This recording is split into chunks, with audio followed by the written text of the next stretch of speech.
Good morning, good afternoon, good evening, my fellow YouTubers. I thought I would sit down for a couple minutes and do a video for you all, a Saturday morning edition. Now, I try to cut my live feeds short. Sometimes it gets talkative and then donations happen. And, if you want to donate, I'll leave the links in the live chat box below. But today we're going to be talking about something that's very important that you guys should pay attention to. I've been going through a lot of people's preppers channels, and I see a lot of people not talking about the outcomes of an shtf situation where a situation happens. Excuse me for brushing my hair. I just woke up from a nap. So, this girl is trying to keep her hair strong. I gotta send Chloe out today. Okay. Let's talk about an shtf situation. A very big shtf situation. All right. Now, I love my father-in-law dearly. He always talks about, oh, well, this happens and that happens and this happens. We got to prepare for this. As in, just pray to God, A lot of people say you got to believe God. Yes, that's true, but what if I told you this morning, as a precaution, we're going to talk about pandemonium today and chaos and anarchy. No, I'm not talking about overthrowing the government like some of these people do. We still got, 67 days until the election? Something like that. So 67 days to the election, that's not the worst of it. Morning time with Rita. So let's get down to it, shall we? So I can actually get out of here in a timely manner. And I can go to my video game that I'm playing when I am up to it.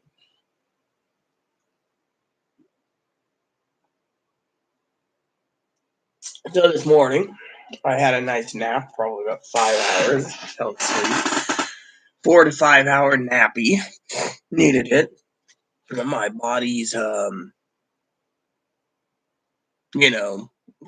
I watched a movie last night. I got some TV to watch over the weekend. It's on a topic of prepping. I decided, oh, by the way, I will send you the link to to my email addresses if you want to send gift cards to this. If you find this video up your alley and you want to donate, you can send whatever amount of gift cards you want to Amazon. More likely it won't happen, but I want to thank Piper again for the donation. Piper's finding my videos to be very affordable, more affordable, but I think than the regular preppers. So, shall we? While I get the email addresses put together, right? So I have two, both prepping ones. So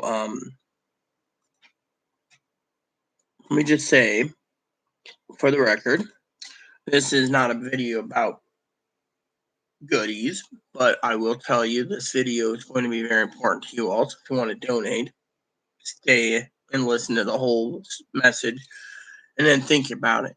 When you think of SHTF, you think of all these preppers talking about, all these situations happening. But do you understand what it truly means? So last night I was definition of preppers. There's two types. Here's my first email address, by the way. Two types. The first prepper is the one that preps for just disasters. One guy said, I was reading the report, okay, are you a doomsday prepper? And in the end, the guy said one word. He said hurricanes. So it's not just about, oh, this guy's a doomsday prepper. No, it's actually about hurricanes or earthquakes or flash floods or fires or tornadoes, twisters, blizzards, you name it, the natural disaster types. That's the one that the government wants you to literally, quote unquote, prepare for. The government doesn't want basically something happening like Sandy Hook or Hurricane Rita. My name's Rita, so my mom thought it was funny that they named me after a hurricane. So, anyways, the second thing I want to share with you today is natural disasters, right? Major something happens, then what happens? You just prep, right? Here you go. Another email address. Thank you. So what happens when an SHTF situation really does hit the fan, right? you know, or a CH, you know, a crap hits the fan moment. CHTF sounds a lot better than an SHTF situation, right? For you people out there, even your young children who decide to tune in, I'm an adult channel mostly, but since I'm trying to keep it clean for all people, and if I do drop an occasional F bomb, I warn you, but I'm going to try to make this as efficient and efficient and understanding as possible. All right. As you can see this morning, I'm not using my tablet, my phone, or anything. Focus on you guys. So, you guys stand around and you ask, well, what do we do? Right? Well, let's just talk about the anarchy chaos. My lid fell. There we go. I always keep candy on hand as comfort food. Anyways, sometimes it's not good, sometimes it is. Okay, so today is going to be a simple day. Go to store, get the laundry soap, dish soap, and milk and coffee. I think that's all we need. Uh, Someone said, "Well, what about Sunday's dinner?" We'll figure Sunday's dinner out. It's not even Saturday's dinner yet. Okay, so one of the problems we have is we take advantage of a modern life. All right, I was playing my game. Okay, and my game is called Animal Crossing. Now, every iteration you got the. By the way, everyone, have you met my buddy Ebo? Ebony for short. Good morning, Ebo. See, he just wants a little attention too. Why do you think he looks so cute? He's a Dutch dwarf. Okay. When a crap hits the fan situation, what are you gonna do? First, you gotta stay calm. First, the first thing is natural disasters happen.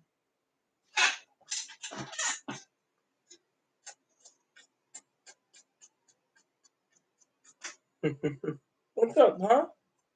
He's so adorable, isn't he?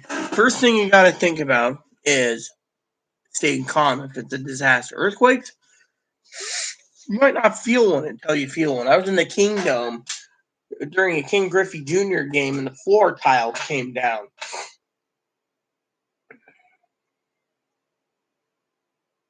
Then the next day, people didn't want to go because they were afraid of another earthquake. I went because I had to catch up on my late game, and I got sit in for the next game, and they were giving free hot dogs and stuff. So to me, it was fine. But back in the day, it was a long time ago with my brother Michael and I. The second thing is tsunamis. I live in a massive area where there's an earthquake and a tsunami. Our islands could be underwater, so we have to prepare for that. Earthquakes, tsunamis. We could have blizzards out here. We could have a fire. Knock on wood. Hopefully, never burns the entire island. I mean, we're on an island, but islands can burn too. Think about it. Fires.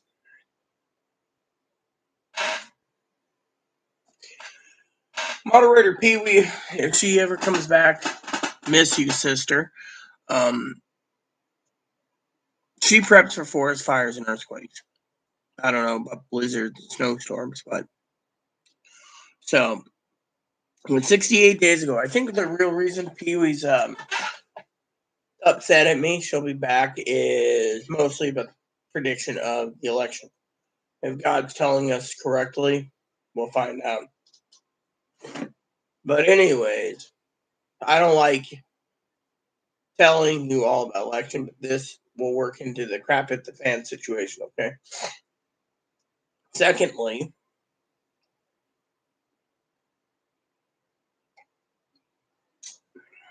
this morning,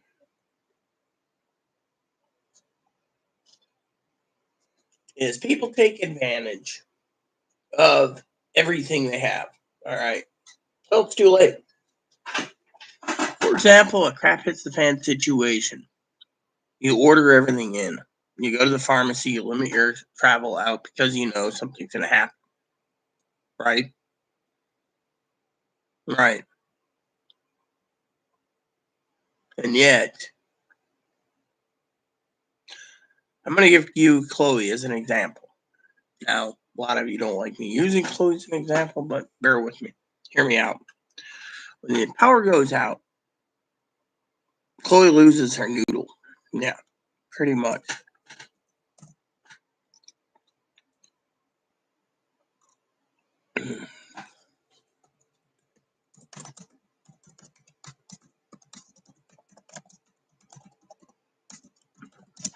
So, your morning edition with Rita is this.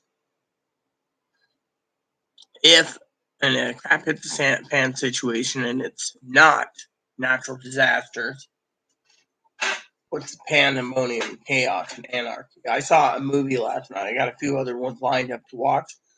It goes along with the theme I'm basing on over this weekend, okay, Labor Day weekend. But hear me out. Pandemonium and chaos. What would happen if the breakdown of society? Okay, we're going to break it down in certain things. In a nuclear war, more likely we would all be dead. One guy, Canadian prepper, is now basically trying to say that we're all going to be dead by 2030. God tells me to tell you, don't listen. It's like saying the last pope's going to come around and end by 2027 and the rise of Jesus is coming. See, we're coming with this. Don't believe it. Be like me saying the Messiah is over there or here, or over there. Don't believe it. You want to listen to people today telling you what you can and can't do. They're there to make money until in the end. They're there to make pandemonium chaos. Me, I'm doing this as not a job. I'm disabled. But I will tell you, for you disabled preppers out there, for your veteran preppers that don't know where to begin, for you average mom and pops, I feel you. This is the channel for you. You don't need to go to some prepping person who tells you, this, and this. I mean, look, I even admit I'll take donations. Amazon gift cards if you find my videos to be informal or informative. See? Now, the videos I've watched, they don't even touch base on. They sit there and say, oh, well, you're going to have a gun, you're going to have to use it, you're going to have to kill if you have to kill. Let me put it this way. There's preppers out there that train and retrain themselves. Let's just say a crap hits the fan situation, okay? Let's just say I'm the one with the supplies.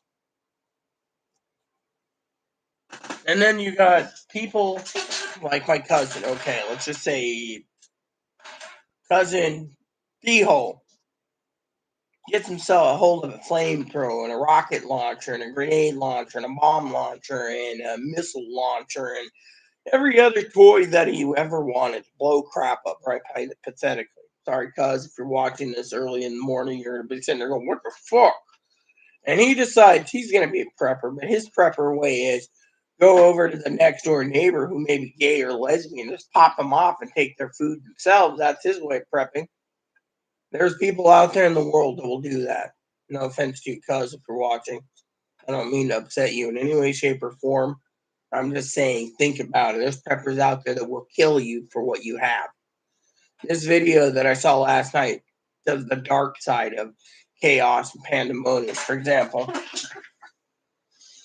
if the power went out, the average person may be able to hold on for 2 hours. 4 hours of stretching and 8 hours of making something go insane. Think about it.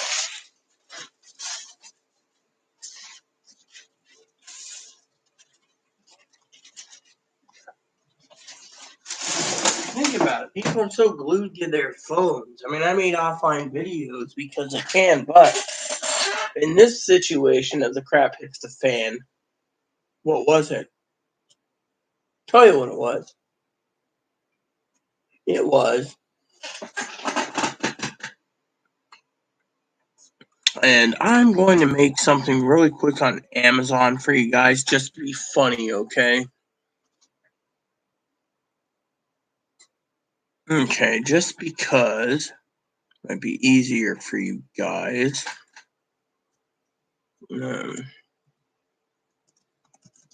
Alright, so there we go. So I'm going to do this. Okay, cool. And then I want to see if I can add this to a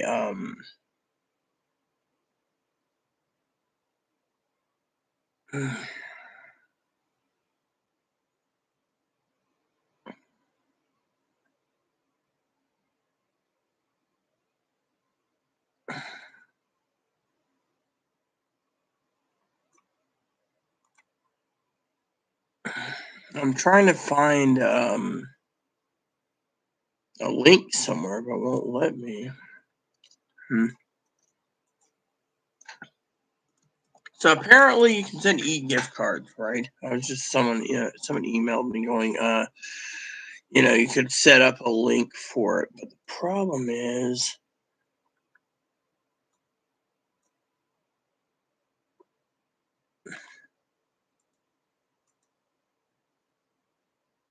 see, I'm trying to find something, but it won't work. So apparently they've disabled it for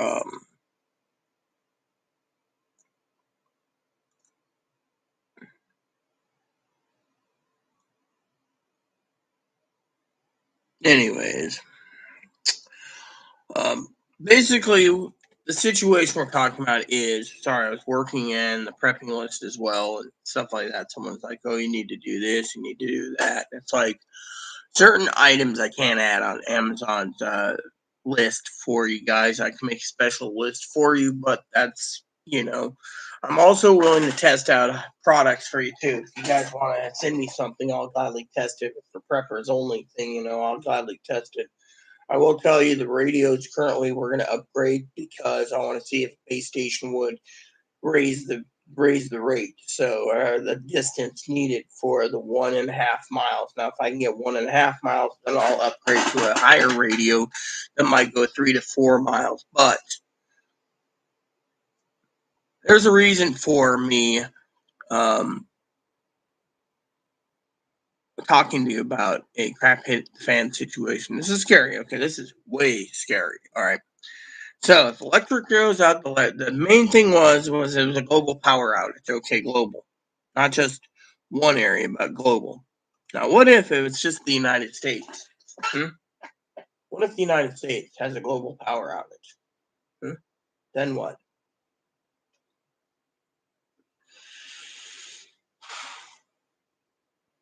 Then you got people dying because they didn't prep properly. They didn't take the time to prep for power outages. They didn't go and buy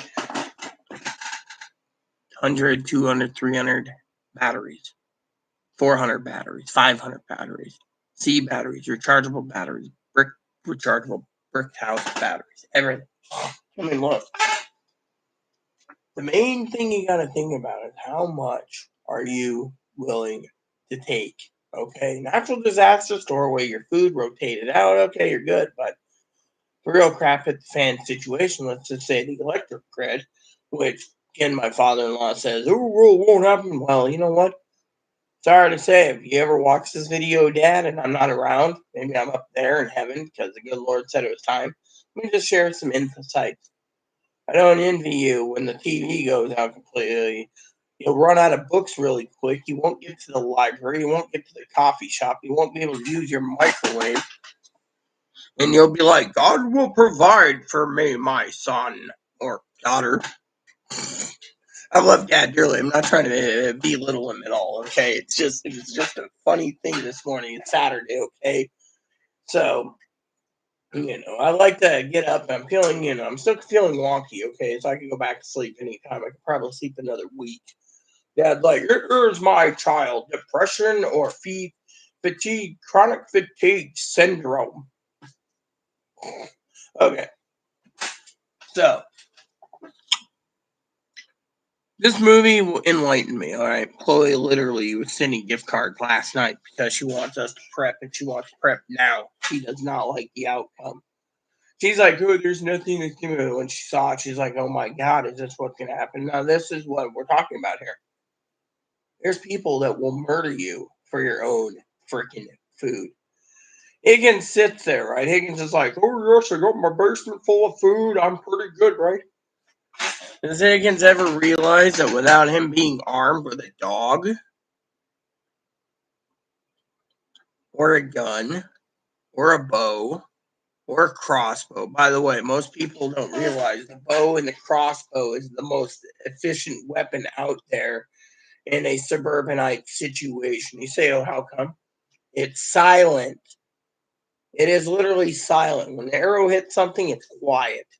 You can hear a rifle shot from a mile or 2 miles, 3 miles away. Hell, last night there was a party somewhere, right? Literally, on the radio scanner, they were talking about trying to find the noise source up this way. People were complaining. Hell, I haven't heard my name. Oh, looks like Rita might be calling us soon. And he's like, I hope not.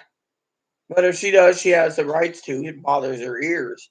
Of course, I closed the window.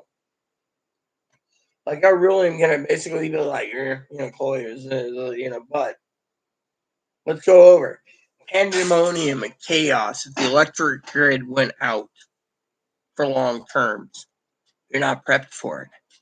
None of you are. Not one of you is prepped for the dry goods that needs to be kept maintained. You need a camp stove to cook, and that's it. All your electric useful items gone. You don't know how to use the old Swiss Army can opener? Learn. Keep an extra can opener. Spend $12 to keep a secondary can opener in hand. I mean, how much more would it be easier, in a chaos, pandemonium, chaos situation, if the electric went out? I mean, you're limited on your fuel. You're limited on your heat. You want to know why a lot of people are going to die in an electric failure situation in the country or the world? I'll tell you. One, there's going to be every woman, man, and child raiding your own home for food to survive because they didn't prep. They're going to be rallying together in groups. One person's going to get the wise after he murdered several, tell others to join. Next thing you know, an entire posse's going around looting, killing.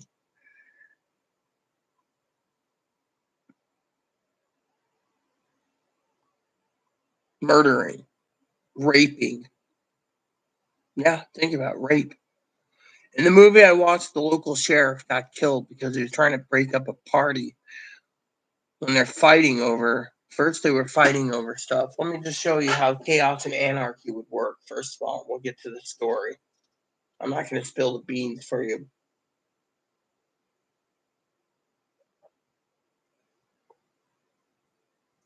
Basically, electric grid goes down, right? It's cash on the barrel, as Higgins would say. Good man, by the way, Higgins. Cash on the barrel. What happens next? You ready for this? People go and we have 2 grocery stores on this island. Let's say strip them clean. Ice. People will strip the ice first for the coolers. They won't think of anything but the ice. Secondly, they'll strip the water. If there is no water pumps running, you can't get clean water. Then, the third thing they'll rush and panic buy because they didn't do it if they have cash on hand is because there's no ATM or debit card working. You better have cash on hand, at least $500 or more. Is high prices. Price gouging. With a generator, they might be able to run the store long enough to get things, but it won't be using debit cards. The debit readers could be down, so your card is useless. Higgins and I was talking about this the other day about keeping cash on hand. Yes, it's best to keep cash on hand because, there's a lot of variable. That's why I say keep a couple $100 in cash at all times. Buy gold coin. Gold eagles and silver eagles will be your best friend during a pandemic. Cash on the barrel. Keep cash in an envelope and don't spend it because you're going to be freaking worried as hell if something happens. You're going to need that cash. But most people rely. Uncle Sam will come to their aid. But in a true life situation like this powers out, there's going to be people murdering you in the street as you come out of the grocery store carrying multiple bags of ice. It happened in this movie. They were making this as real as possible to tell you that if you prep, you have to prep in a way that no one knows and thinks you're an insane doomsday prepper. Think about it. Just the power goes out, right? And people think first it's a blackout, right? But let's just say your portable TV ain't getting any info, right? The government's keeping it quiet. No, it ain't. Then you got the ham radios, the hammers running the ham waves. You could tap into the ham waves themselves, hit scan, and you can basically lock a channel. And if someone says, "There you are, breaker 96200 Delta Oscar," whatever, their call sign is, you can say nothing, which means you're following the laws, which means, or you can break radio silence to find out. But if you have people talking amongst themselves using the generator sparingly, they'll tell you exactly.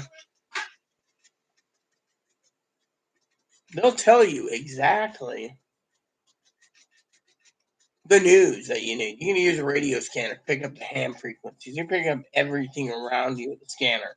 That'll tell you what you need to know. You can pick up a short band radio. You can pick up a world band radio. But let's just say you spend $200 on your prepping tool for radio. Let's just say your short band radio doesn't work. Think about it. There's people out there that will find a way, break into your home and steal your food, murder you and your family. There's people out there that's not going to work. 2 or 3 days without food and water is going to make them go savage, like a savage beast, hunting for food and anything, kicking in doors, door by door. If they didn't evacuate the island, for example, you will do this. Now you can sit there and say, "Oh, well, that's your situation." No, it isn't. This is worse. This is worse than people think. People don't even talk about it on prepping channel. This is you getting the raw deal here, the real stick. Why you need to prep and keep your food supplies hidden, out of public, out of sight. So, shall we continue? Because this is some good information, and I'm going to pass it along to you. Most of these preppers keep saying that, there's going to be civil war, there's going to be World War III, you got to prep for all this. You do. Those are your secondary prepping. You got to prep for your family first and foremost and your security. But what if I told you that when these non-prepping, lazy butt skis, see, I'm trying to keep it clean, everyone, butt skis, freeloaders, decide that they don't want to prep because Uncle Sam will take care of them and they believe the government will, and then they lose, then what? They're going to start killing off your women, your children, your old men for your food, your water. When the grocery stores are completely cleaned, people will start breaking into grocery stores. People will break into cars. You will see anarchy and chaos emit in the streets. And that isn't just the tip of the iceberg. You could sit there and say, "Oh, well, what happened to me, Rita?" Really? Well, let me just tell you another story that won't happen to me mentality.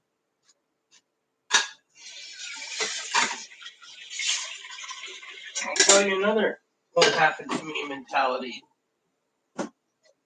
Over coffee this morning. You see, people sit there and they think like Zoe, right?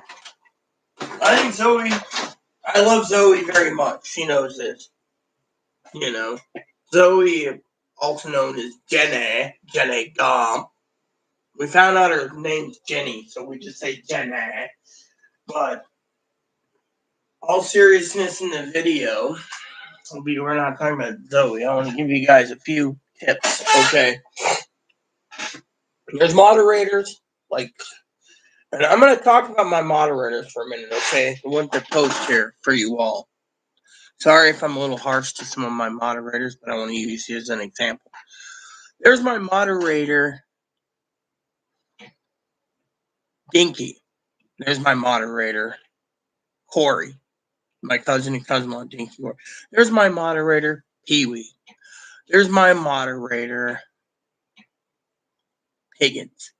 There's my moderator, Fanny. There's my moderator, Zoe. There's my moderator, Chris. Right? All a theme here. Not just one of them says, oh, we're going to be fine, really. The thing is they talk about prepping. They talk like prepping like me. But the theme here is self-defense. Air rifles aren't going to cut it if someone walks in with a freaking fully automatic or semi-automatic assault rifle, mows you down where you stand for your food, and you're armed with an air rifle. Chris is talking, 1,400 feet and blah, blah, blah. If there's a posse of men, of 20 men, kicking down your door and stealing your food, they might just feed you to the dogs. Think about it. They don't care. Your food is their target. Same goes with, Sister Pee-wee. Now, maybe Sister Pee-wee's husband owns a fully automatic assault weapon, which can defend her semi-automatic, which is good for them.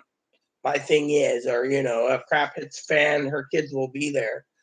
Her kids might be there, but as the question is, if there's 100 people kicking down her door, for example, in droves like this movie, do you think they could take down 100 people? And if they, let's just say Sister Pee-wee decides to get pinned into her home, right, with these people. What if these guys know that they can't get Pee-wee's supplies, right? What if they just decide to set the entire building on fire with a flamethrower? I mean, this is things that would happen. So they just basically get even with the people that won't let them survive. They'll burn them down. I mean, there's always some way to destroy someone, whether someone's carrying a flamethrower or a rocket launcher, for example. Think of it.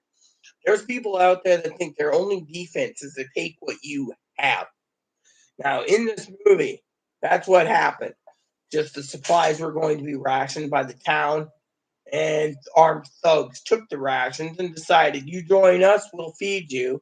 You let us rape your women and blah blah blah. We'll feed you, and you can go on these raids. We'll go to places. Well, one guy was heavily stockpiled. Well, in the end, after these kids broke into his home looking for the same thing, kids ran out of food. They were in the mountains backpacking. They started breaking into the homes, finding dead people in their houses, and the refrigeration expired. Now, in the movie, there was one error. If you have a generator, you use it for your backup power for certain things. But he never once, it looked like, used it for his freezer or refrigeration. He had dry goods everywhere, which is good. Thing is, if long-term power is out, first thing you got to do is find a way to make sure your frozen food stay frozen long enough to smoke it. But if you don't have a smoker, you can kiss your freezer foods bye-bye. That's why I recommend canned only.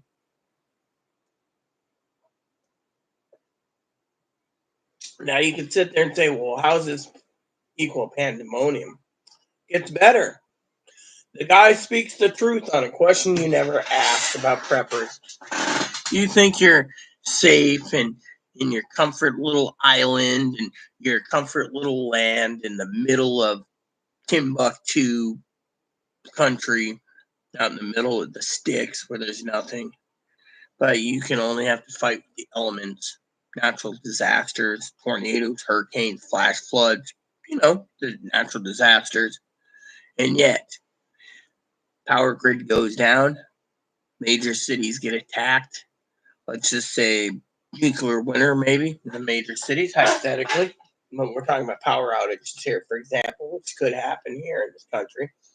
There's going to be people realizing that the cities aren't safe. People are killing others in the cities. Zoe says, "Oh well, if it hits a fan, my friends will evac me."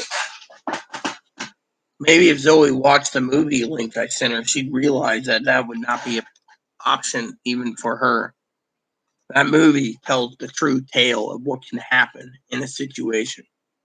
And I've only got one. I watched 3 movies, and I got more to watch. But you say, well, what will happen? Well, let me put it to you this way.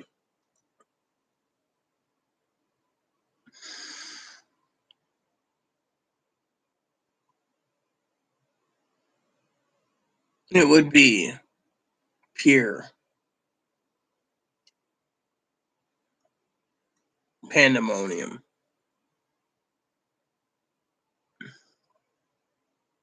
People from the cities, when they ran out of food, murdered enough people, would flee.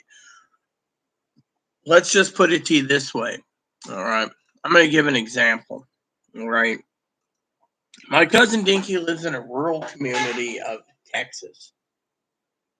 Do you think she's stockpiled? Okay, let's just say she is, hypothetically. The bigger people in the bigger cities, say of Austin, El Paso, San Antonio, they will come to her house. They will start to work into the suburbs and then into the rural communities, hunting and looking for food. Anything.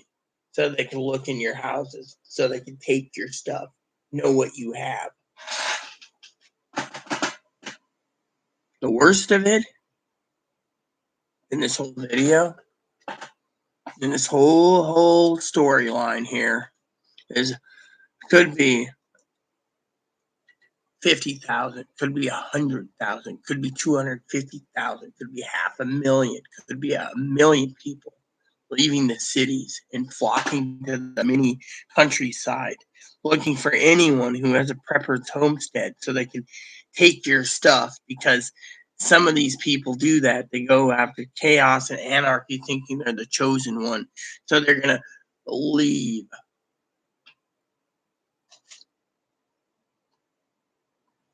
And then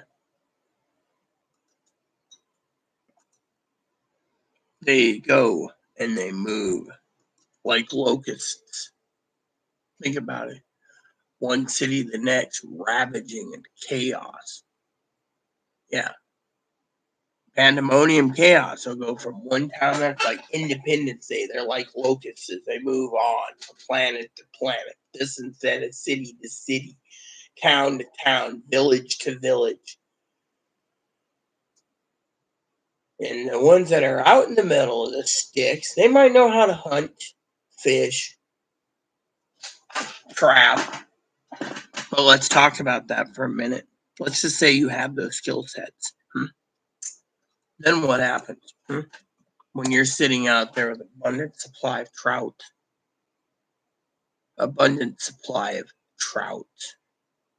salmon, steelhead, dorado, anything that you like to eat.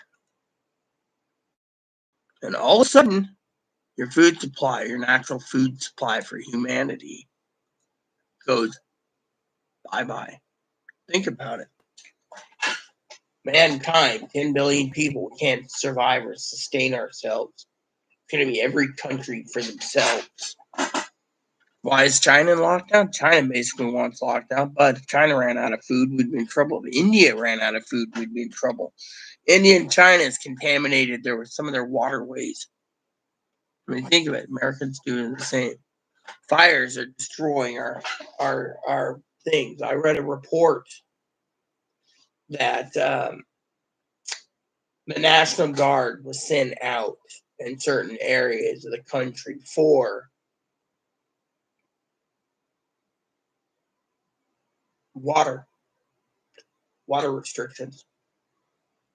Now they're saying that one place in an area, Nevada, et cetera, Nevada, their water,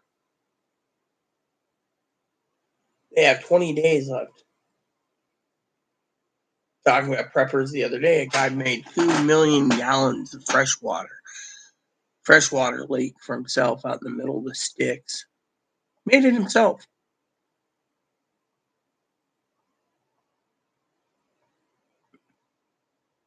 It's people like that online that get targeted. They know he's got 2 million gallons sitting on his own property, even if he's armed. An entire armed cult of 1,000 people can overwhelm him and take his water for themselves. Think about it. You can't keep things a secret. Loose lips sink ships. Think about it.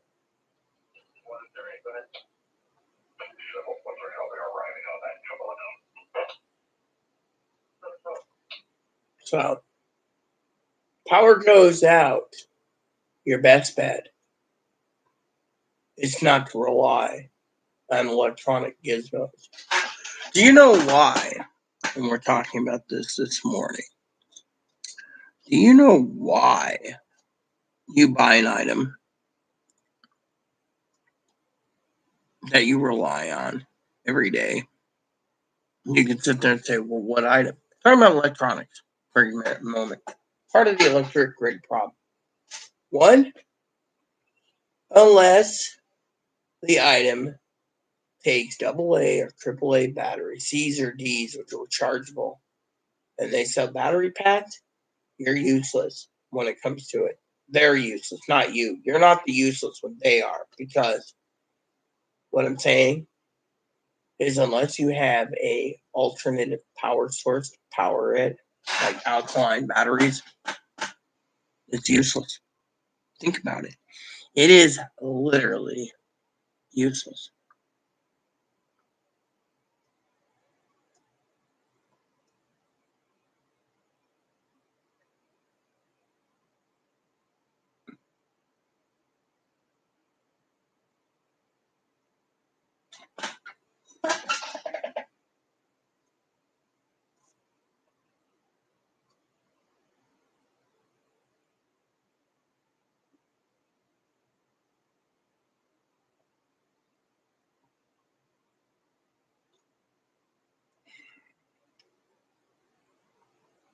It is either they put rechargeable batteries in it so you rely on it. So if it does go out, you lose your mind.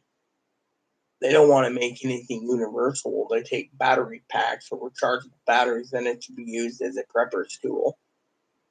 Think about it. Think of your radio. Rechargeable batteries, right? I asked Higgins the other day. I even asked Brother Mike, who's going to be with us probably today or tomorrow, depending on StreamYard, which I should check on StreamYard real quick. And Brother Mike and I were talking about, let me just see.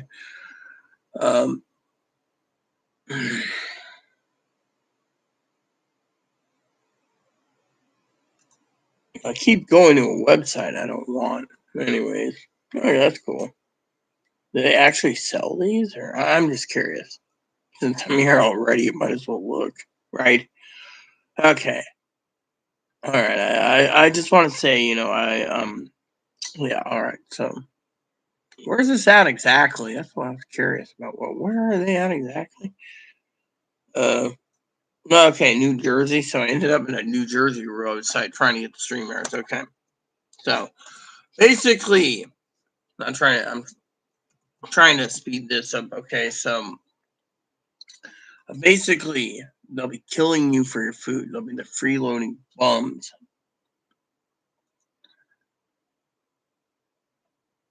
All right, so it seems I have.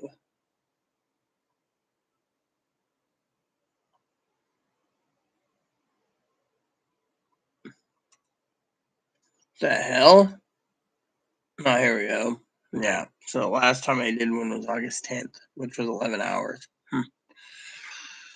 Okay, so we have 20 hours available. So just to let you know, I will be using StreamYard soon for the discussion of ham radio. Now, Higgins has got this new device, the ham toy. We call it the bow fang, right?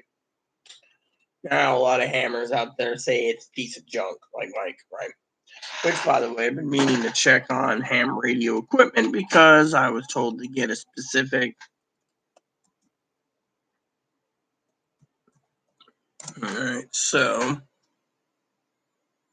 apparently I was told to get the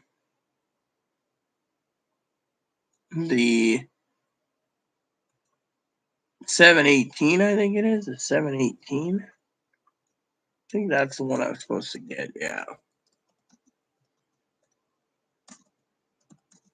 Okay, so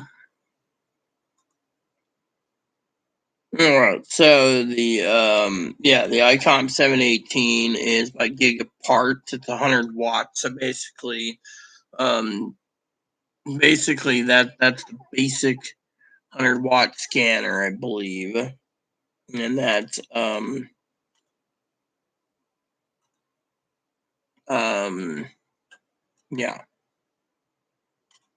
yeah. So apparently, if you look at this, so basically, you buy this, and apparently that's all they say you need, for basic, it's about $700, and they recommend it. So, but a lot of people say, well, what if you're, um,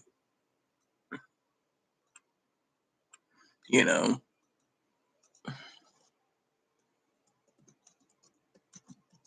power goes out? Well, you need a handheld. That's why I was trying to talk about this. I mean, literally, if you look at um, what's going on in the world, you need to basically filter it out, you know? That's the thing. You sit there and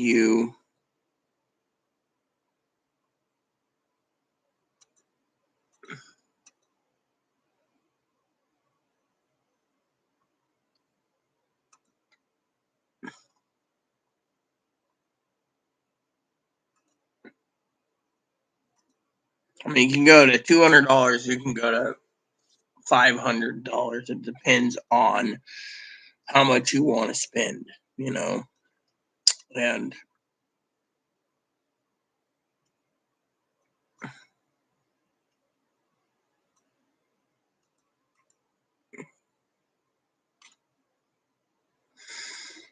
and then you got to filter it out anyways. So that's like Amazon. They're always trying to filter it out, right? So you go to something like this right now. You don't want in-store pickup, but if you just want it, ship it, right? And then you got to look for the filter default sort. I want it filtered by low price to high. Okay, there we go. And then hit done, and it'll filter it for me. There we go. Okay. So basically, you sit there and you say to me, well, what happens with radio and etc. Thing is, with a power outage, your electronics are useless unless you have a generator and unless you have a um, um, backup source. Batteries will be scarce. Everything will be scarce. You're going to have to ration the radio. You're going to have to ration the batteries. You're going to have to ration food. And if you get through the first 3 days, then you might be able to ration longer. But that's if you don't have any problems where you're living, where they decide to kill you for your groceries. You see where I'm going with this? So, think about it. The movie literally tells the dark side of what happens when they leave the city and they come skirting around here like little ants trying to find food. Now, let me tell you my situation. So, out here, if there was a massive pandemonium, the ferries would run. They would literally run. They would take people to evac. Let's just say 99% of the island got evacuated, right, or the county. The 1%ers out here would be for themselves. Now, let's just say the cities fell apart, okay? Let's just say a global pandemic happened. You're like, oh, okay. global or even a nationwide pandemic, right? I'm going to talk to you guys while I look up this real quick.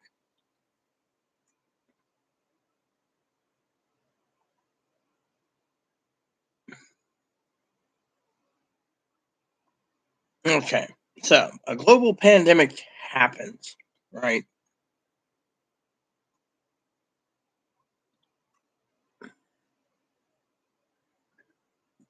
And all of a sudden, pandemonium, chaos,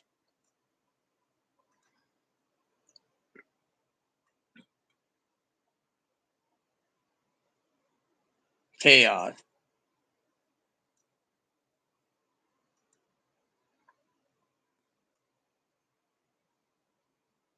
People flee the city, right?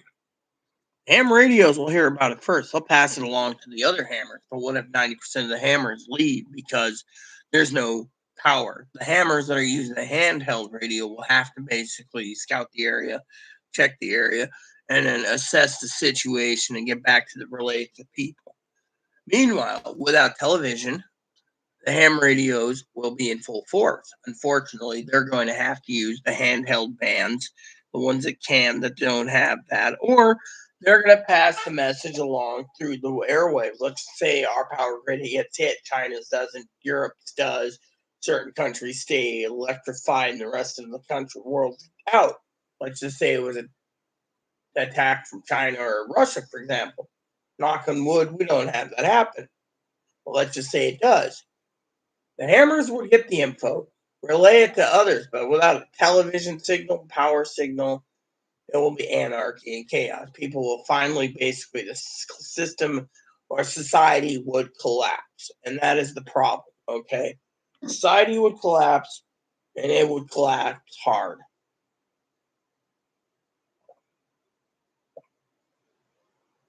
And when it does, last line of defense is the hammers. But if the hammers have a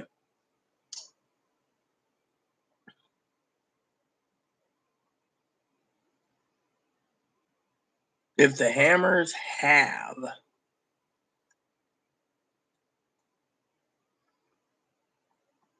if the hammers have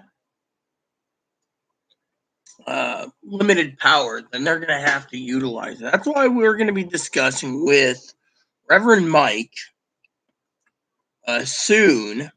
I can actually message him and see if he'd be interested in doing a morning edition this morning. If you guys are interested, I'll ask him first. That means I restart my system. I get StreamYards up and running. I get situated so you guys, so we can StreamYard with Reverend Mike, which means I'll have to have that and make then we can discuss hams in general. Yeah, literally discuss the ins and outs as a woman. You know about the true definition of ham, what it entitles, why it needs a license, why after World War II, licensing and everything else, but then they have all these weird call signs, and then they have all this other things, and then, why you need whatever, which reminds me, I'm still trying to finish up my search on the brand. I haven't even got to the point where, so you can get you can get this for $84. I don't know how good it is for $84, but it's a 2 meter transceiver, which we're getting to the point where if it's $80, I mean, disgusting price. Like talk about the Baofeng as well, but I'm getting to the point where I'm at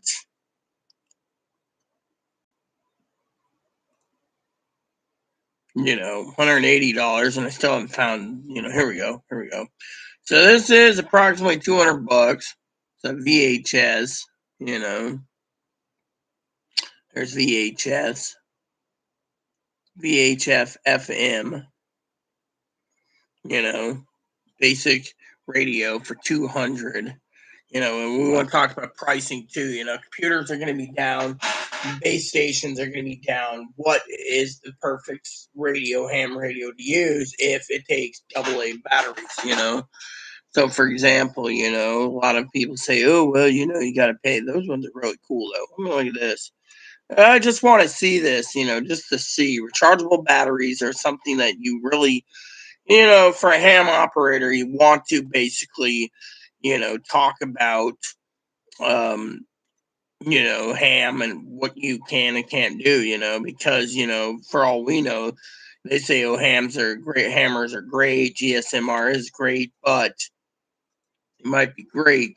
Here we go. Just out of curiosity, see how. Okay, so this one runs two AA batteries. You see, you can run the ham that way, and you can use it on. I think this is what, a 2 meter or 1 meter. See, that's the thing. You got to look at the see when you're discussing things. There's like 2 meter, 10 meter, 11 meter, etc. So, um,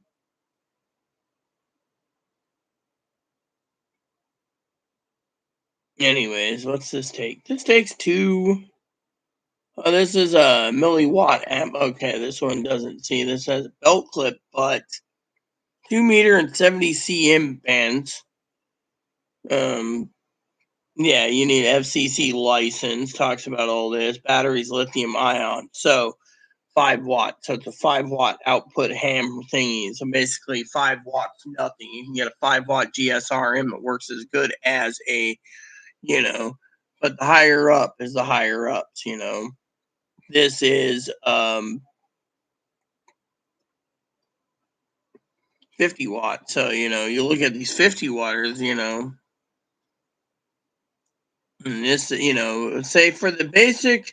So basically, people sit there and they say, and people say to me, oh, well, what about this or what about that or how's this, how's that?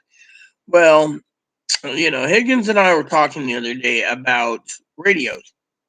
And let me just say that you can sit there and pay um, $1,300 for a radio. You can pay $1,800 for a radio. You can pay $10,000 for a radio, right? Now, I'm looking at pricing, right? And each one, people say, well, what's the difference? Well, you have to break it down when you buy one, okay? For example, let me just, I'm going through these real quick, okay? I'm going down and there's $13,000 ones, right? Well, and it goes up to 15,000. All right.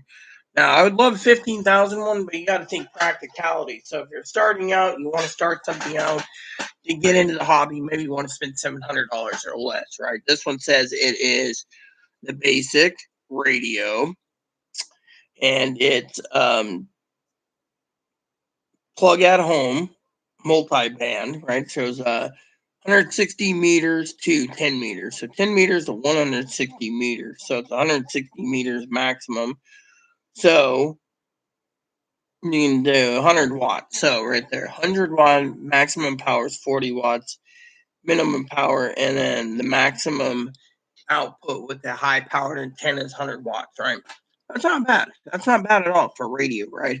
But what if you want to go higher, right? And you pay more? Right here, right? 35 for 70 centimeter, 2 meters, 50 watts. It goes to 100 watts, right? So 100 watts. This price, $1,100 for the same model, right? So we're gonna talk to Mike. We're gonna get the input of why there's more money. It's probably more what bells and whistles. He'll know more.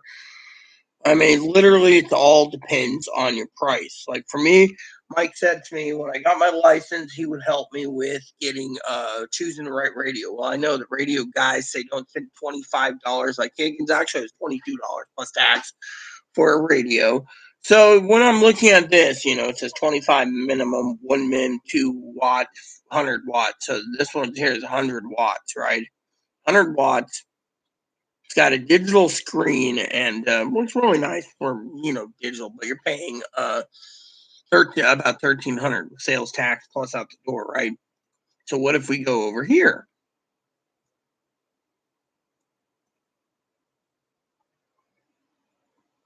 So this one again is approximately, for example, uh, we're talking about radio, 10 watts, 5 watts, 10 watts. So this is back at max power is 10 watts. 10 watts.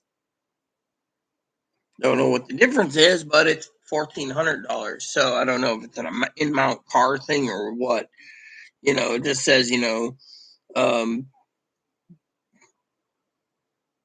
2.4 pounds, all bands. Talks about 70 to 160. So that's the thing, no one knows. So, for example, the higher you go, the more money you're going to pay. So 3 antenna ports, so you can have 3 antennas, 11 pounds, tri-band, 2 meters. So this is tri-band. You see, this doesn't go up to 160 meters. It doesn't even talk about how much wattage is it. It just says tri-band. And 100 watts. Okay, so 100 watts, and you're paying 1,800. You see, the higher they go, the same amount of wattage. The difference is, what is the difference? You see, that's why you got to have someone filter it out. All these people say, "Oh, I want to get into ham," but in case of an shtf or crap hits a fan situation, we're talking about mobile hand radios.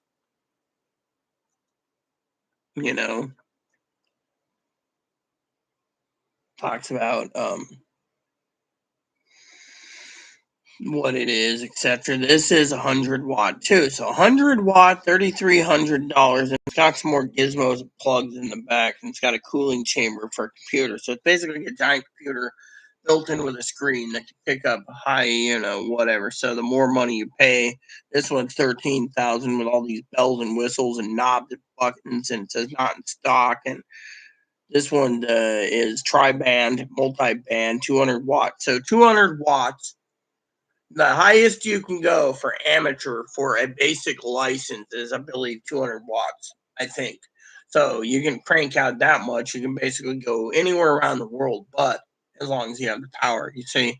So the power goes out, you're stuck to handheld. So you're going to have to tweak and boost and hit repeaters, which I heard repeaters are basically towers that ping, like taking a data server, and you need to go from this island to the data server to another data server. It's basically like a long trail. Eventually get to say Reverend Mike, and it follows that way. If I need to get to Mike, there's repeaters you got to use basically to get through, and if you know which repeaters to use and everything, it works. Now, a lot of people use computers because computers can computer software can tap up. You can actually 100 watt. Yeah, here we go. 100 watt. So 100 watt, 14,000. So the difference is what is the difference? So that is one thing. If people say to me, well, what's the difference? Well, I'm looking at the difference. That's the thing. I mean, there's so many different um, iterations, VHS to FM, to whatever. Someone says, well, why not just buy just basic thing, right? You might be able to buy something like the like Higgins likes his Bale Fang, right? I'm not going to diss him, tell you, not dissing him, but when you look at ham radios, you got to ask yourself certain thing like what's VHF, what's UHF, what's VHF and UHF, for what I understand, are for boats. No one truly knows what's going on. So when you see these VHF, UHF, you got to ask yourself, are those boat frequencies or non-boat frequencies? VHS, is that boat frequencies? I mean, if you're going into ham radio, is it for Marines or is it not? They don't tell you. They just say buy it for X amount of dollars. You can get one again. And they look like they can be mounted in a boat or a car. So that's why you got to ask yourself, how much are you going to how much are you going to go through? I mean, you go to the website, right? You go amateur, you go land, you go a marine, right? And they'll tell you exactly what you're looking for. Yeah.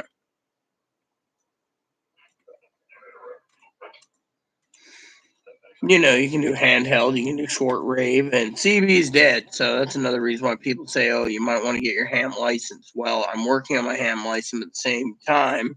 You got to ask yourself, what are these? That's why you got to do research all the time. You sit there and say, oh, well, I just, you know,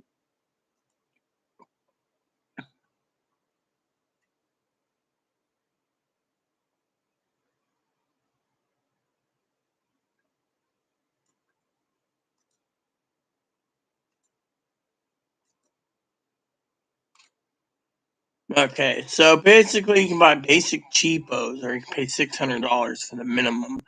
And a lot of people say, you need to get a, ICOM, 600 bucks. You can get a Kenwood, but you're paying more. So, it's also about brand recognition. I heard ICOM's really good. I hear Kenwood's good. So, but at the same time, you got to ask yourself, how much um, are you going to pay, for a mobile radio? How much wattage do you want to pay? Is it UHF, VHF, or etc.? I mean, literally, in the end of the day, you got to ask yourself, what are you going to be using? Now, if you got mobile radio that works and you pay the money and you have the money for um, that, you want to make sure that whatever radio you're buying literally will work with um,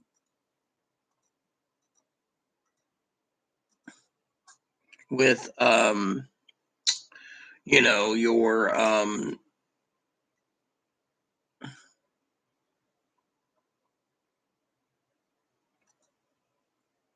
you know how much you're willing to pay. you know I mean, once you figure that out, it should be a piece of cake, right? But thing is, this is where I don't know anything, and I'm telling you, the ham radio operators, F8 TF situation, they'll the first line of defense.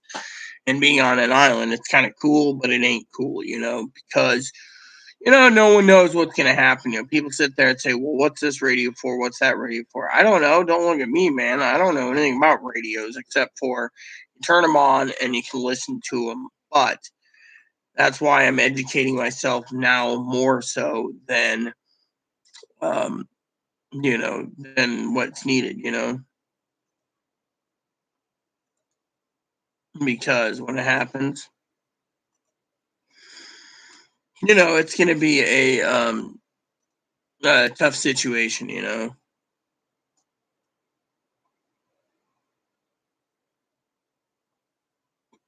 I mean, all these little gizmos, and yet you don't know what's going on.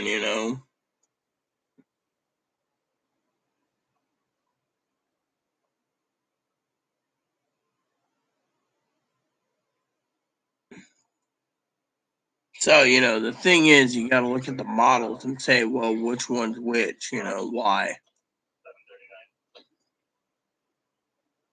So these ones are mobile, apparently.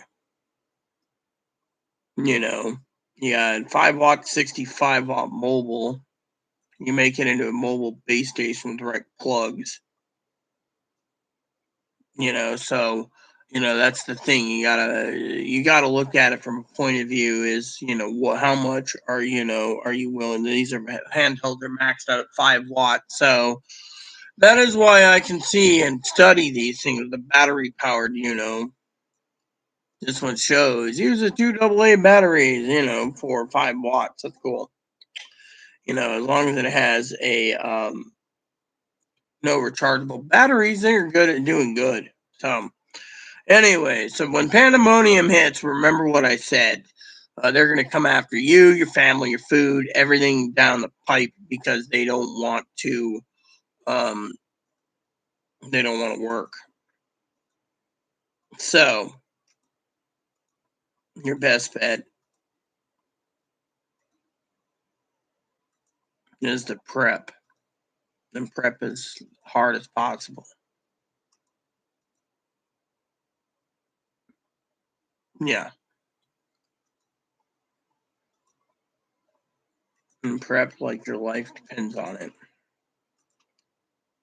I asked Higgins this morning if he was up yet. Guess he's still sleeping, or he's shopping with his mom early this morning. But anyways, I'm gonna go soon. Use the toilet. And I would like to you know see if Mike is up and at him for a interview in the next hour or so. Because it would be nice to have his opinion on ham radio this morning. I wonder if he would be willing to do it. So, get the interview done, talk about like different radio frequencies, etc. what the difference is between, X amount, 160, can you use, X amount of wattage? I mean, this is still, mobile wise, mobile smaller, power wise than, non-mobile. So, there's things on this channel that you got to think about. It's not just about prepping for food. It's also prepping for your self-defense, your home. For me, of course, they'll evac everyone off the island, and then, you know, the people that survive out here, well, maybe they'll be nice people. But out in the other parts, it's going to be like locusts going from town to town, city to city, and you need to have your comm signals pretty good. So that's one thing I wanted to tell you about where Sky Carry goes. So, anywho, with that said, everyone, you guys get the idea, right? So, this morning, I want to restart the computer, possibly. You know, you know.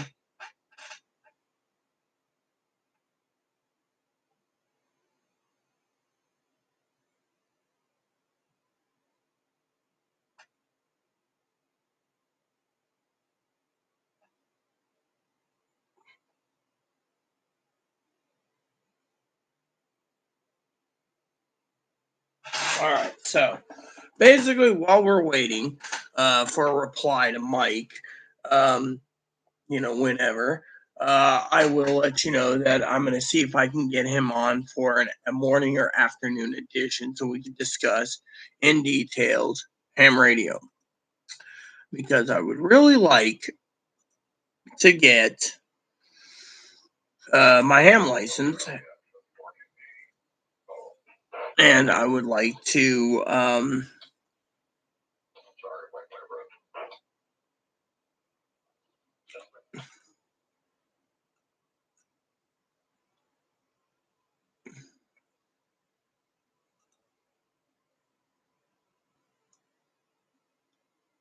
just love how it's like, you cannot buy this one because it's out of stock. And then why are you basically telling us about it if it's out of stock?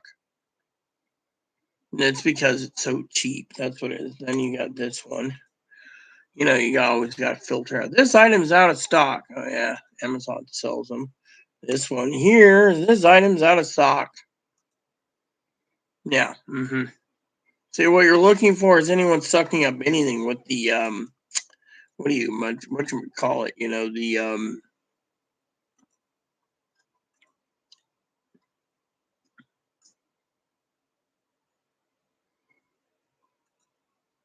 whatchamacallit.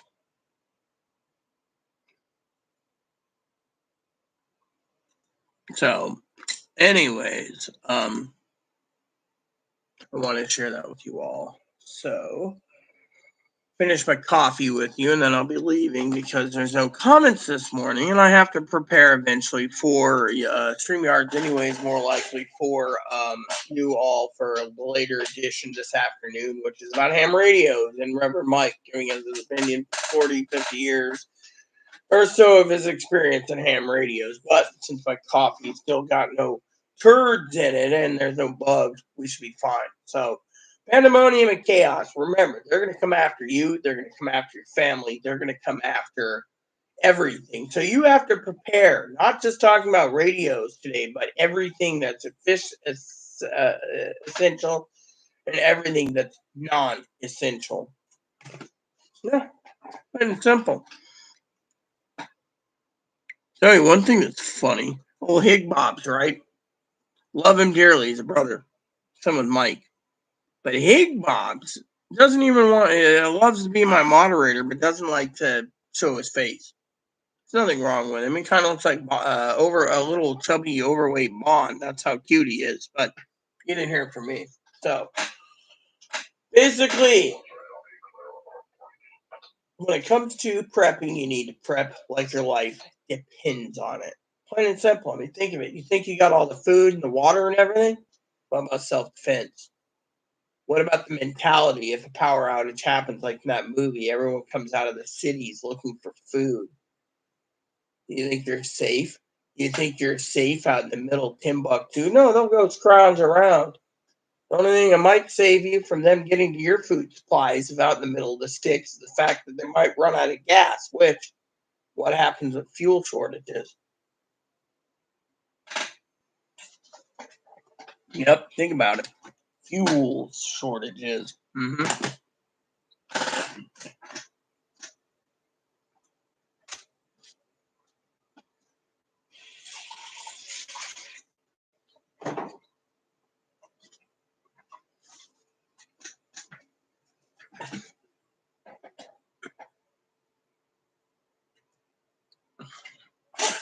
So think of it this way: where the thing is, they're gonna scurry around like vultures.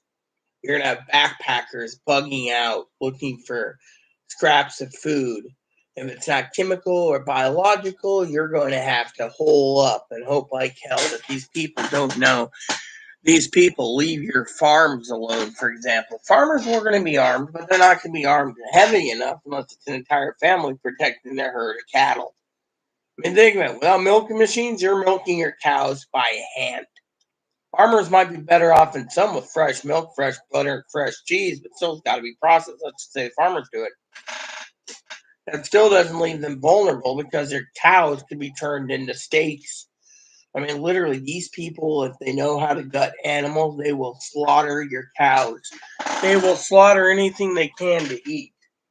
Women, children, and old men will be the ones eating while you might be dead. Think of it this way: people might break into other people's homes.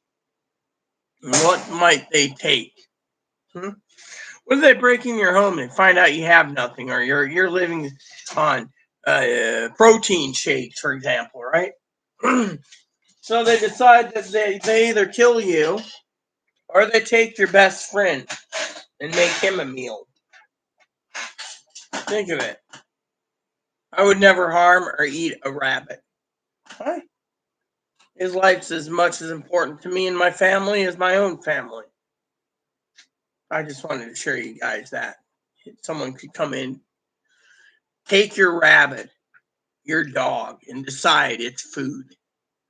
There's an old Japanese anime out there that basically says that emergency food supports dog. That's why the Chinese literally ate dogs and cats. Hi, and bunnies and anything else. These things breed like rabbits or wildfire, but still, he's got the love of me. So do you really think I'm gonna basically eat him? Hi, you're not my food source, no. See, you gotta have the mindset to kill an animal and eat it. And me, I have plenty of supplies, but I don't have the mindset to eat my own friend. To me, that would be too much cruel and it'd make me sick. Bunny's got a soul too, and his soul is tender. You don't see a bunny this chill. A bunny that this chill shouldn't be eaten.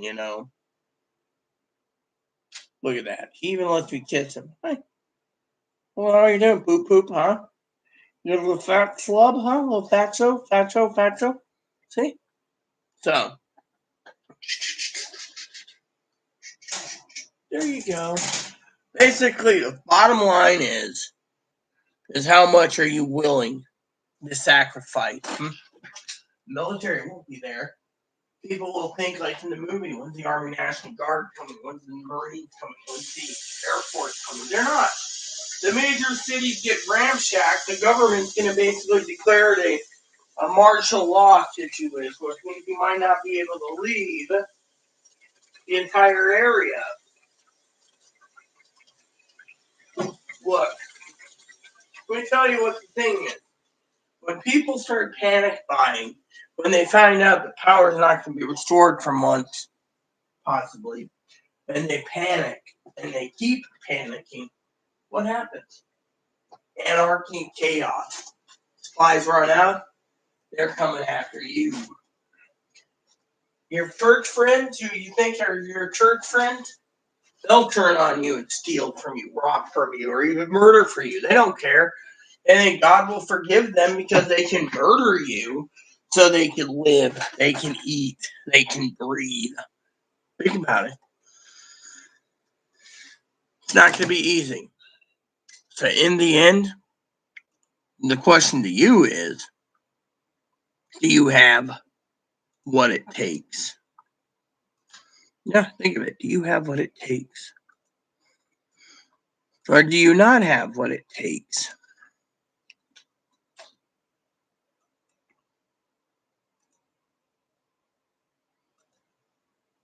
I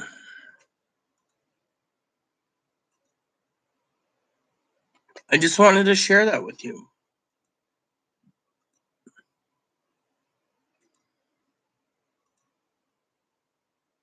Yeah.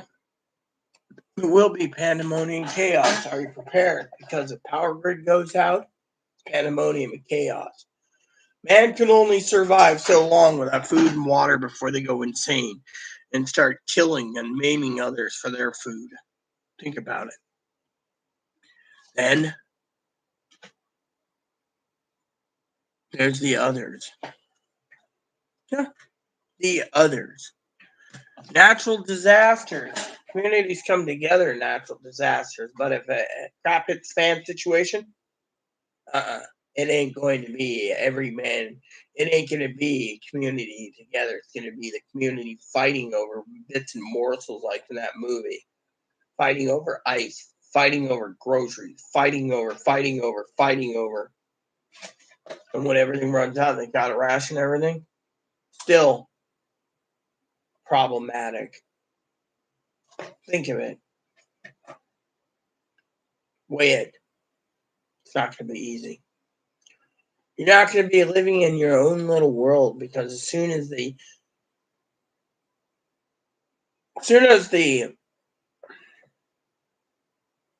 cities are ransacked, looted, pillaged, burned to the ground, some citizens even maybe murdered, raped, they'll move on and do the same in other towns. Hey, Bo, can we quit fucking doing this? Excuse me. We're gonna get this cleaned up for you today, okay? Can't keep flinging that at us. We'll get it cleaned up today. Yeah. The bottom line is, for some of you out there, what does the future hold? It's all in your hands.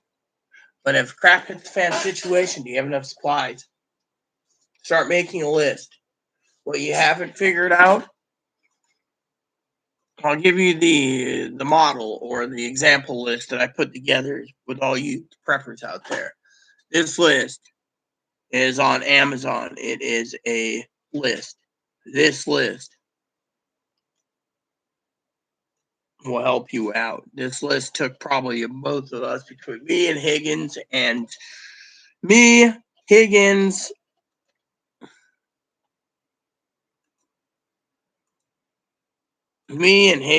and others,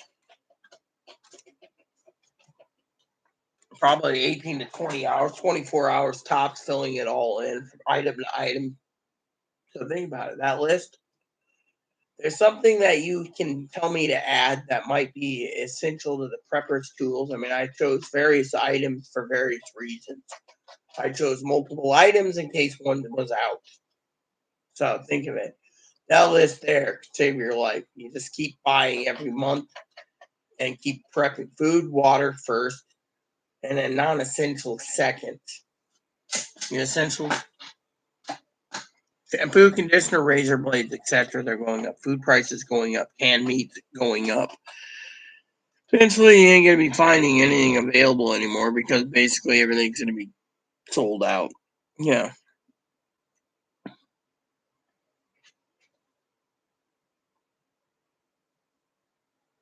See, I'm looking at stuff that I was interested in buying before it runs out.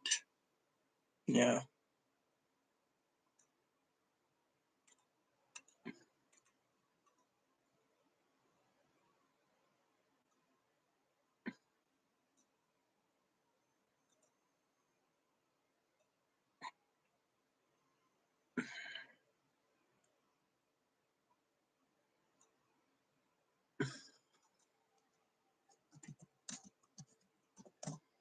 Sorry, just checking on pricing for a second. Shipping and pricing, because I'm really determined to buy.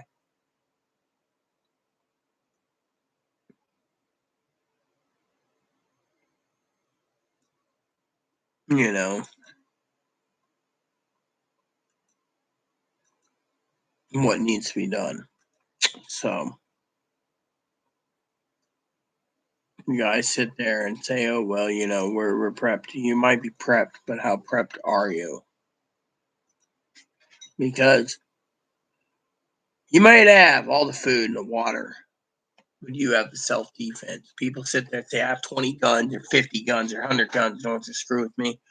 Man can only use one gun at a time unless you have two hands, and you might be able to dual wield two pistols, but the question is, how much?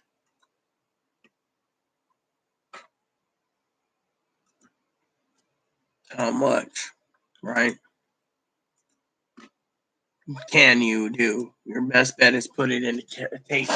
Have 1 to 2 handguns, unless you have multiple family members. You think you're an armed posse, you might be able to, and then be sufficient. But if you just sit there and own the gun and don't train with it, you're going to be useless with your gun, which means you're useless. You ain't going to get anywhere in life.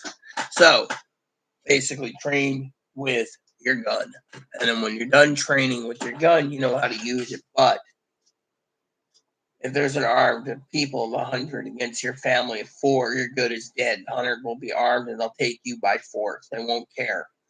This is why they basically have some people that are banded together just to go kill others for their supplies, and then they divide it up. But eventually it'll be every man, woman, and child for himself, so think about it. The movie was on Tubi. It's called the I gave it to Zoe this morning and stuff. Let me find it real quick for you. So yeah, it's a 2014 movie. It's called Blackout. Talks about power. There's others. There's a mini series, etc. I'll be watching those soon. But my main reason for being here, everyone, is to tell you. Think about it. There will be anarchy and chaos in the streets, and then they'll move on. People will be killed, murdered, raped, maimed. The elderly will be put down because they can't fight, And if you do have an elderly that will fight, at least he's fighting standing up. But they'll move from town, they'll move from village to town to city to megapolis, or vice versa, and go into the country. They will strip all the resources. When you think your little piece of heaven's fine after a week or two, and you can hope and pray that the gas ran out so they can't get to you, they'll be moving by foot. They'll ration their stuff till they find you. Or along the way, they might just deplete the deer, the elk, the moose, the caribou, the bear, the wolves, the dogs, the rodents. Yeah, no offense. The rodents, the cats, little kitty cats with fur babies. They will deplete everything like locusts to survive. They will eat things that make a billy goat puke, basically. They will eat things that needs to be eaten to survive. And in the end, think about it. Eventually your trout, your steelhead, your salmon, your sturgeon, your walleye, your pike, all those yummy foods that you think about, fish you fish for as a child, gone. Eventually, mankind will kill itself off because of lack of food. One day you'll find a planet barren, no animals on it except for beetles and cockroaches. Do you think you're going to live on cockroach and beetle stew? Maybe.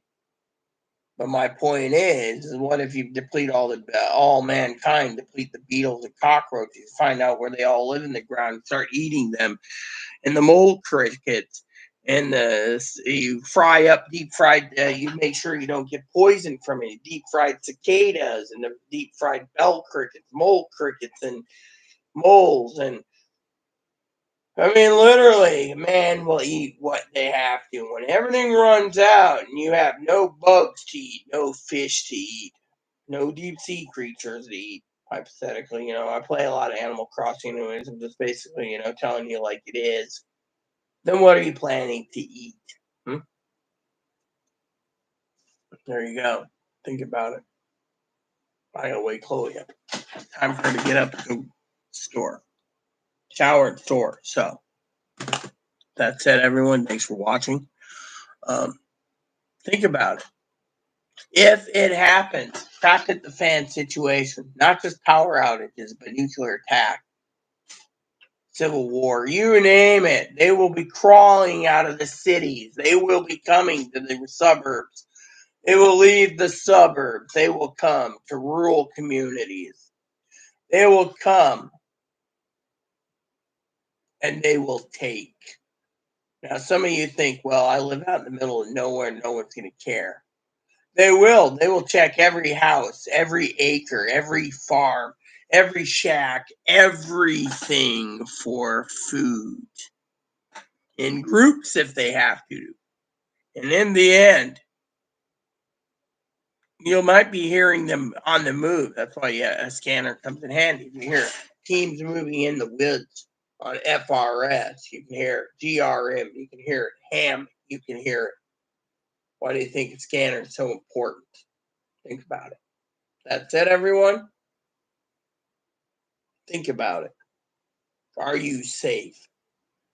I basically buy some long bows, some short bows, and a crossbow and a knife. Start learning how to use crossbows and longbows. Silence is your key if you're out in the middle somewhere where everyone can hear the gunshot. So think about it. Train and train like your life depends on it. Now, I know some of you, this might scare you, but think about it. My cousin Dinky, she sometimes enjoys my videos of prepping, right? Unfortunately, before I leave, shout out to Dinky and Corey. If you haven't seen this video, you should. Why? Because this tells you what it is. You think you have enough. See, my cousins, they're not armed, okay? They believe in prepping, but they don't believe in guns, all right? But my kicker for my cousins this, all right? I love my cousin and cousin Dinky dearly. When they were armed, 2 people, 3 people, 4 people, I think that's enough to hold out with your supplies. Think about it. Your best bet is to strike if someone's on your lawn with a crossbow bolt. Silent and efficient, not a handgun blast. If you decide to take up the handgun or the rifle, so be it. But silence is the key. And do you think you're safe out there? No, no one's safe. City folks will come out there. You think you can band together? No. My cousin and my in-law might live in a giant house with a community of able-minded Texas waddies armed to the teeth. They have hundreds and hundreds of city folkers armed with guns, with knives, with clubs, with their bare hands, with nunchucks, with everything. The unarmed might basically get off, but the heavily armed militia is going to raid people's food. Let's just say, hypothetically, my cousin and cousin-in-law has a 2-bedroom apartment. I heard it's the size of my 2-bedroom here. Food pantry. Stripped clean, then what? What if they're both laying dead? Because a mob of 1,000 went in and took their food. And then one next door took their food. And then next door, and the entire city was engulfed. And, then let's just say people say, oh, well, some get the idea, burn down the city. Others get the idea of just walking along. You don't burn down the city. Some people might do that. They might set a fire to burn down the city to leave no trail. But what happens if the fire starts and spreads because of the wind and there's no one to contain it? What if the forest fire starts to burn the natural resources we have left? See, people don't think about it. They think they want to get their cut. They want to burn down a city after they were looted. One shrub fire can turn into another shrub fire, which means thousands of shrubs burning in, say, Arizona or Texas or Utah. But in other parts, they might want to think about burning the mountain homes and the cabins in the mountain villages. But do you really think you want to? That could damage the ecosystem. And without a fire department that ain't coming to see you, then this is why I say it's total anarchy, chaos. Think of it. no EMS, no fire, no sheriffs, nothing. It's you're armed against them. In the end, think of it. How much are you willing? This is why Dad says, "Oh well, give it to God, so if they kill you for your food, at least you'll be in heaven." Then there's the definition of the doomsday preppers, the doomsdayers who think that they want only prep for the end of time. No. Thing is, there's the preppers and the doomsday prepper. The doomsday preppers are the ones that prep for anarchy, chaos, because that's their dream. They prepped for it.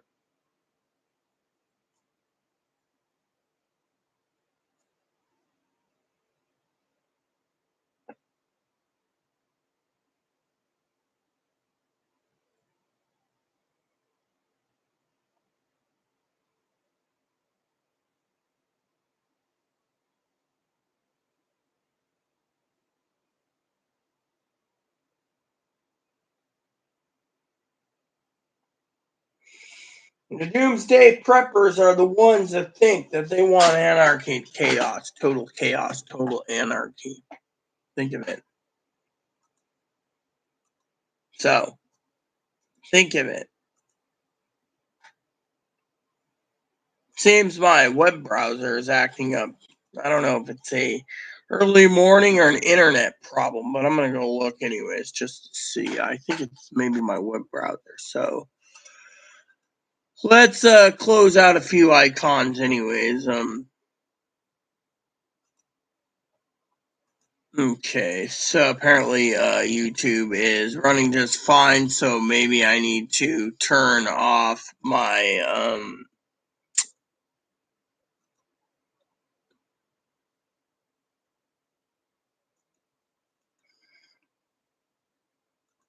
web browser and close out some tabs. Okay, this is what I was curious about. Yeah. All right, so yeah, these ones here are Marines. So I was just looking at Marine handhelds and stuff. You don't really need Marine single sidebands. Yeah, if you're on a boat, yeah. I just can't believe it. 150 watt. Yeah, if you want to use that much. Yeah. Anyways, so it says my connection's still unstable, so I'm gonna check on the C because it's cutting in and out. So I'd like to know why. Um, so I guess it's working. It's just telling me that there's an error. Probably the memory's full. So I thought I would share that with you all.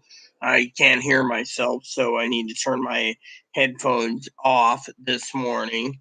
So I was testing that out. But anyways, I've gone too long anyway. So my email, of course, need to toxic smell. Yeah, emails trickling in now. So I'd like to all right. So anyways, I'd like to talk to you guys about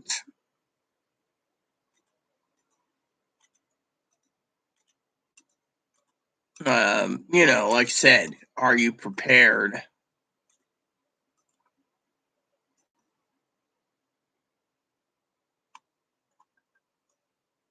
Are you prepared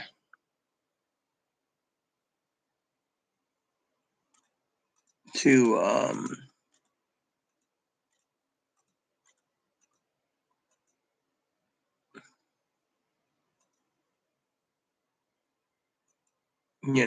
take care of it? Oh yeah, so this one here sells MERS right here, MERS. So apparently these are MERS, apparently. Doesn't say much about it. It says this one's talking about MERS. I guess this is MERS. Oh yeah, I guess these people sell MERS still. Didn't know there's.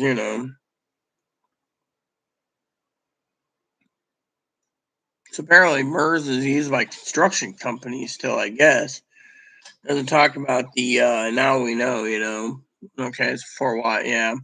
We'll have to see about that. MERS multi-universal radio, you know.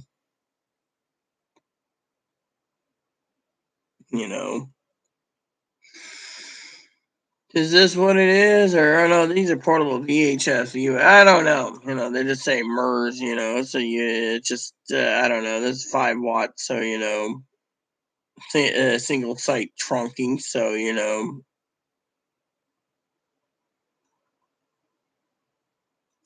love to get one of those radios that, the police use, those trunking radios. Wouldn't that be cool? Yeah, anyways. And then you get a pair for yourself, and you can be funny, I love this. Yeah, yeah. So, anyways, this is Taco talking to uh, Burrito here. Excuse me, this is a police line. I'm sorry, we got these radios that were really great. I don't know how you're tapped into our system, but please believe. I mean, literally, it would be kind of funny, to a point, you know.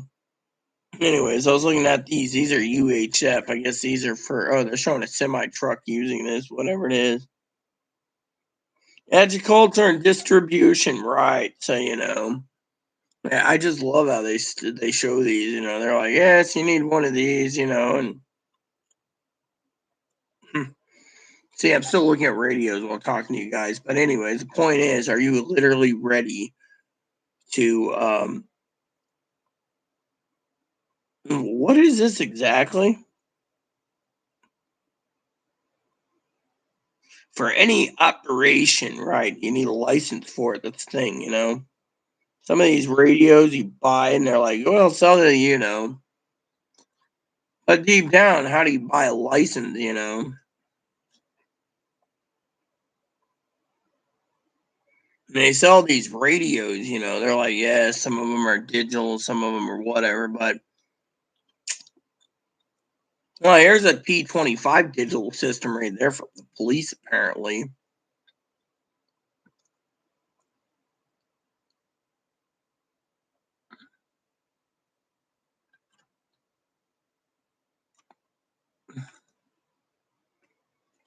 So apparently this company here sells trunkings too, I was just looking over this. Damn it. Yeah, here we go. You can buy trunking. Oh, yeah, there it is. So it has right there what the police are.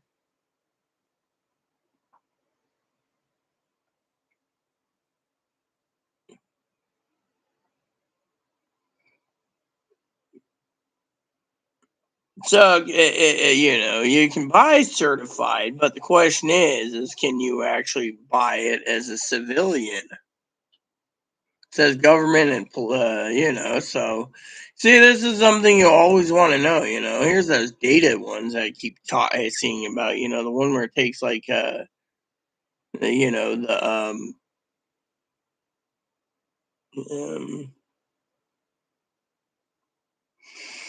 so I was talking to Higgins the other day about radios, right? And we were talking about this radio that we were looking up information on, right? And apparently there's this radio. I don't know what it is.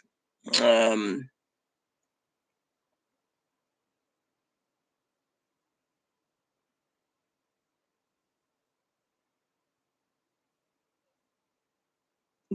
something about the.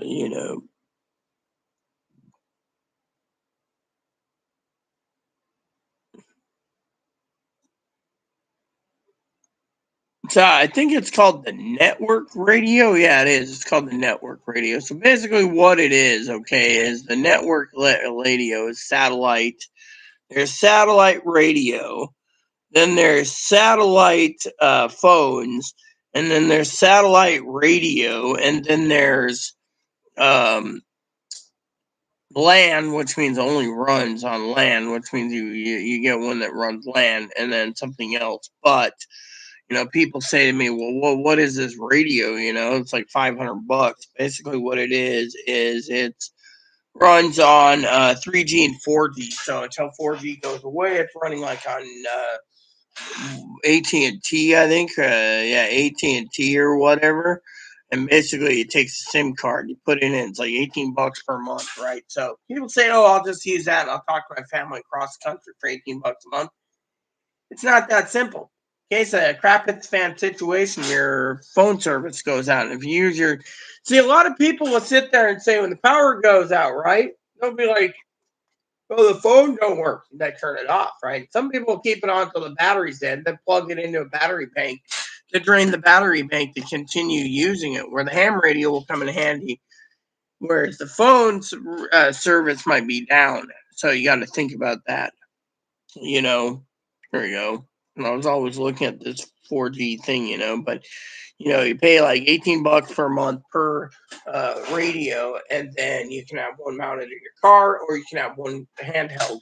And so, for example, I buy one, I leave it in the box, and I buy another one, and I leave in the box. And say I buy a third one, and then I activate them. So it's like 18, 18, 18. Let's just say nothing happens. So eventually the radio outdates itself, and then you got to throw it away because it's old, outdated, antiquated piece of equipment.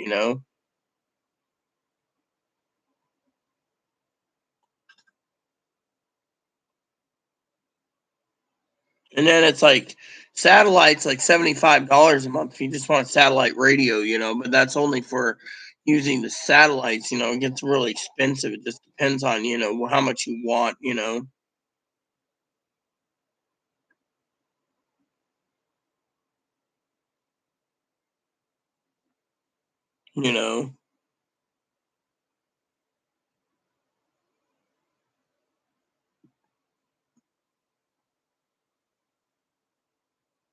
Some of these global radios that they sell are just through the roof price wise. So you just got to ask yourself, how much are you willing to pay for communications too? But thing is, you got to look at the big picture and power generators, etc. So, that is why I keep telling you guys to keep prepping. So, I've been doing this for so dang long. I'm gonna check out my Instagram real quick and then I'm out. Because, thing is, this is a nice little morning chat that we had about prepping. How bad is it gonna be? How much are you willing to sacrifice?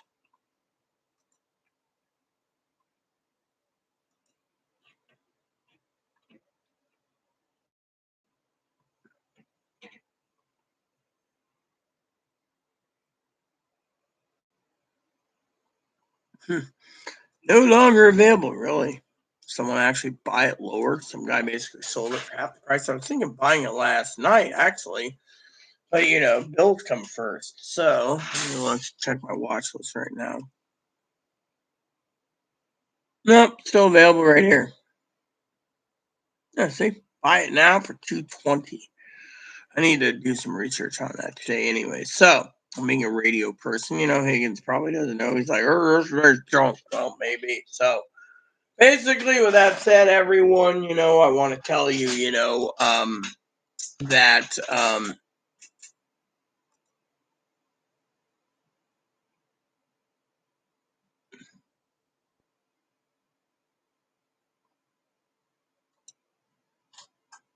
that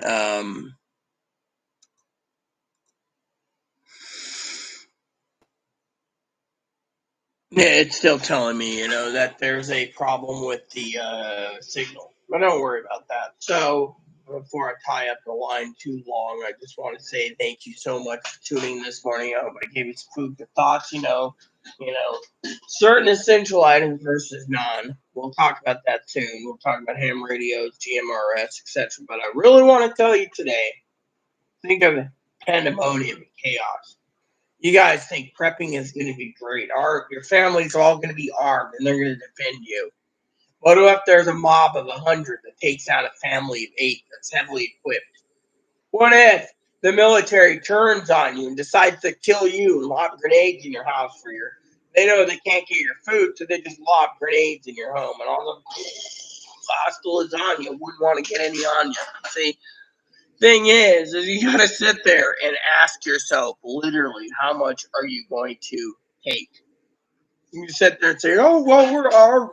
Really, all these people talk about being armed, but all it takes is an armed mob of 100.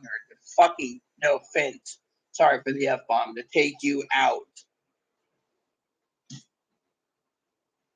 I mean, literally, you sit there and you say, "Oh well, we can defend it." Really, a mob of 100 people march into your house, kill you all. Maybe they They kill half your family. They rape you, and then they kill you, and then they take all your food, and they rape you while someone else is emptying the pantry, and then they leave, and then they leave, and then they go to the next house. I mean, literally, the bottom line is it ain't gonna get any easier. You gotta mentally prepare for it, and that's the other thing for this chaos and panic. You got all these people in anarchy, chaos, these doomsday preppers that want doomsday. Why? Because they want to murder someone. They want to pull the trigger. Is that what it is in this world nowadays? Killing someone because they can? Think about it.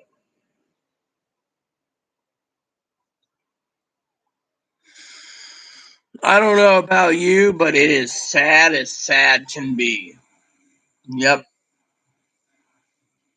So, keeps telling me that there's a reconnection issue. There is no reconnection issue. You know what the problem is? The problem is, I'm seeing myself free and clear, flat and clear right here. So, point is, it is what it is. So think of it. You have the mentality to fight off starvation. Maybe. Yeah, people are coming after you for your supplies because they're going door to door, house to house, like locusts, taking what they want. Think about it. In the end, it's you against them. And I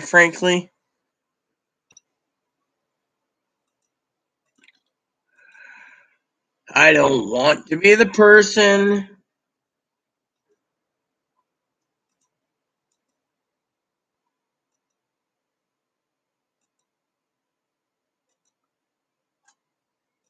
the one that gets targeted. You see, plain and simple. So, there you have it. Think about it. Are you mentally prepared? Are you the doomsday prepper that's mentally prepared to take people's lives? And then when you run out, you go scavenge around like a scavenge in Jakku, looking and finding the Millennium Falcon by mistake? Or are you the one that's going to basically sit there and be the prepper that helps the others? Or is it going to be every woman, child, and son? See, most of the doomsday preppers, they want crap hit fan. They want to band together with other preppers so they can take your stuff, kill you like Lucas says, and basically do whatever. The thing is, in the end, it's all about control. Think about it. When you go and you're prepping like crazy, you're prepping for real life. You're prepping because you have to wait.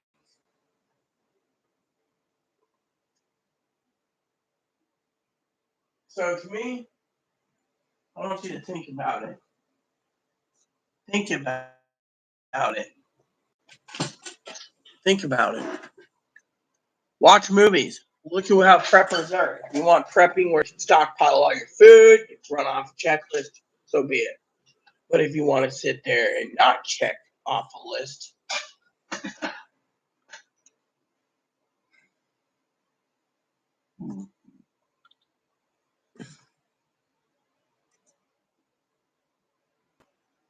and then what?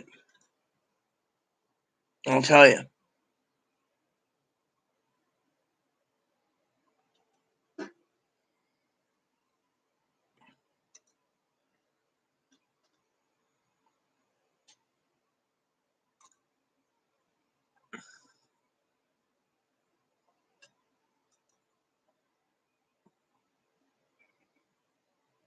Then your question to you is why? Excuse me for a minute.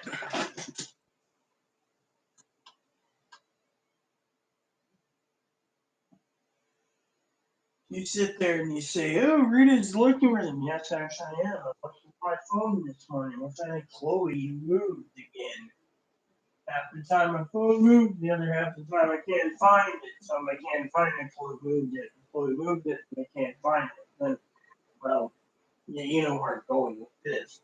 So I didn't sleep on it last night, and I didn't have it under my pillow last night. So Tells you right there what you need to know. Where is my phone? Here it is. So I need to text someone this morning because that's how I am. I'm texting my sister real quick. All right, so I think this is my sister's number. All right.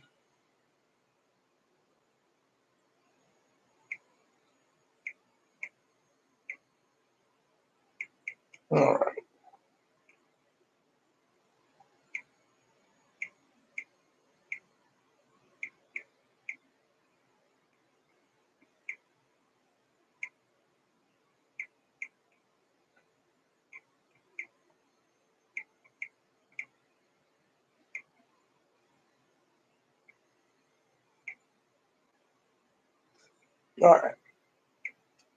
So, bottom line, you have the mentality to survive a crappy span situation, do you? Because if you do, good for you. But it ain't going to be rosies and things. There's going to be death, chaos, anarchy, people running from house to house, maybe in groups, hurting people, killing people, raping people, taking their stuff, taking their supplies. And if they do get out there, do you have enough supplies? Do you have enough hiding places to go to stay off the grid, to fish, to hunt? Because as soon as these people realize, and a lot of these city folks know how to hunt, they'll come out. Your food population is going to be depleted. Then when the natural resources are depleted, then what? Think about it. Are you prepared? If you really want a doomsday situation, no. You prep first and foremost for natural disasters, and secondly, you prep for man-made disasters. Go over with your family planning. Can they handle 6 weeks, 8 weeks, 12 weeks, 16 weeks, half a year, no electricity? Could they handle an entire banking collapse where there's no cash? Can they handle a Great Depression? These are questions you're going to ask your family. If they can't, then it's time to mentally prepare them for the what ifs and the wins. And if there's people in droves like zombies coming after you for your food. In the meantime, I hope this video finds you well. Since there's no comments,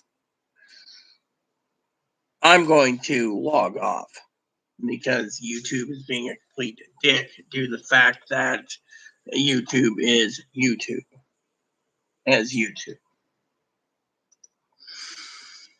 So, you know how it is. So, with 2 web browsers open and my RAM completely filled, I am, you know,